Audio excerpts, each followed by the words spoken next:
a crow showed up at my window and said, "Your grandmother will die tomorrow." So, I told my family, and they looked at me like I was crazy. The next day when I saw my mom and dad crying, I asked what was wrong. They told me that grandmother had died. Later that day, the same crow showed up and said, "Your father will die tomorrow." So I ran downstairs, crying, and told my father what the crow said. He told me, "No son, I'm not going to die." The next day when I woke up, my father wasn't home. I asked Mom where Dad was. "He's at work, sweetie." I figured he was going to be okay. He came home later, and I ran and gave him a big hug. "Man, I had a terrible day at work." Mom replied, "You think you had a bad day?" I went outside and saw the mailman laying dead on the sidewalk. It's long past time we had a national conversation about the discriminatory practice of many police departments who target people who are committing crimes. Two guys were out walking their dogs on a hot day when they passed by a bar. The first guy says, "Let's go in there for a pint."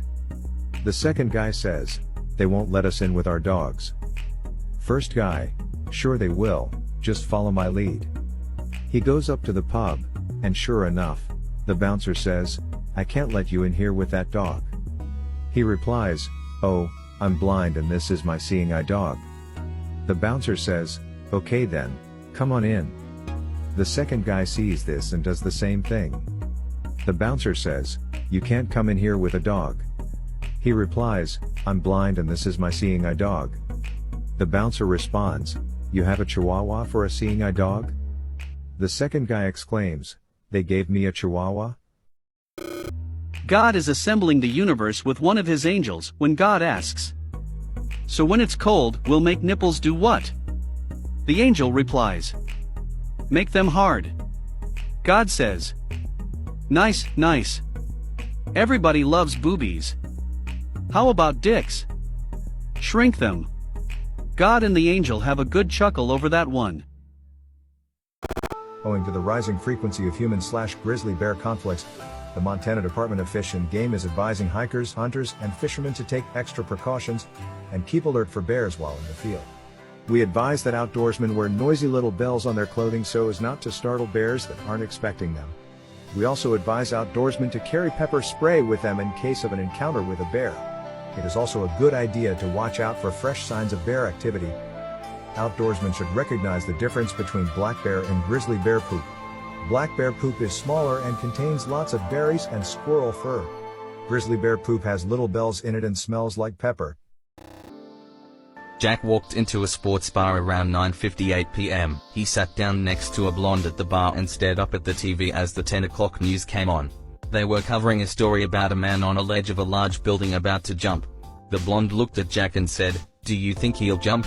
Jack said, "You know what? I bet he will." The blonde replied, "Well, I bet he won't." Jack put $50 on the bar and said, "You're on." Just as the blonde placed her money on the bar, the guy did a swan dive off the building, falling to his death.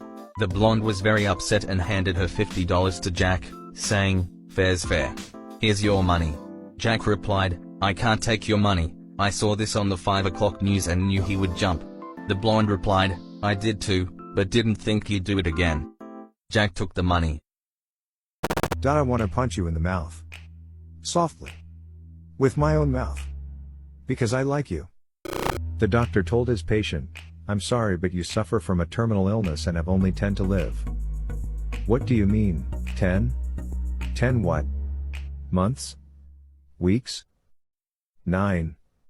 Two men are adrift in a lifeboat for days. While rummaging through the boat's provisions, one of the men stumbles across an old lamp. When he touches it, a genie comes forth. This particular genie, however, states that she can deliver only one wish, not the standard 3. Without giving much thought, one man blurts out, "Make the entire ocean into beer." The genie claps her hands and the entire sea turns into brew. The other man looks disgustedly at the one who made the wish and says, "Nice going. Now we're going to have to pee in the boat."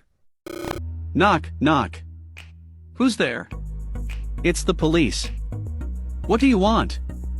We just want to talk. How many of you are there? before. Then talk to each other.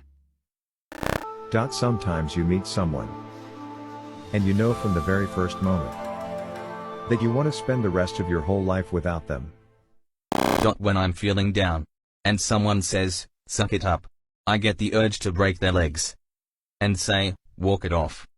I told my mom she was invading my privacy. She promptly reminded me that I came out of her privacy. A guy spots a sign outside a house that reads "Talking Dog for Sale." Intrigued, he walks in. "So what have you done with your life?" he asks the dog. "I've led a very full life," says the dog. "I lived in the Alps rescuing avalanche victims. Then I served my country in Iraq. And now I spend my days reading to the residents of a retirement home." The guy is flabbergasted. He asks the dog's owner, "Why on earth would you want to get rid of an incredible dog like that?" The owner says, "Because he's a liar. He never did any of that." Apparently, someone in London gets stabbed every 52 seconds. Poor bastard. Women only call me ugly until they find out how much money I make. Then they call me ugly and poor. Someday, someone will walk into your life and make you realize why it never worked out with anyone else.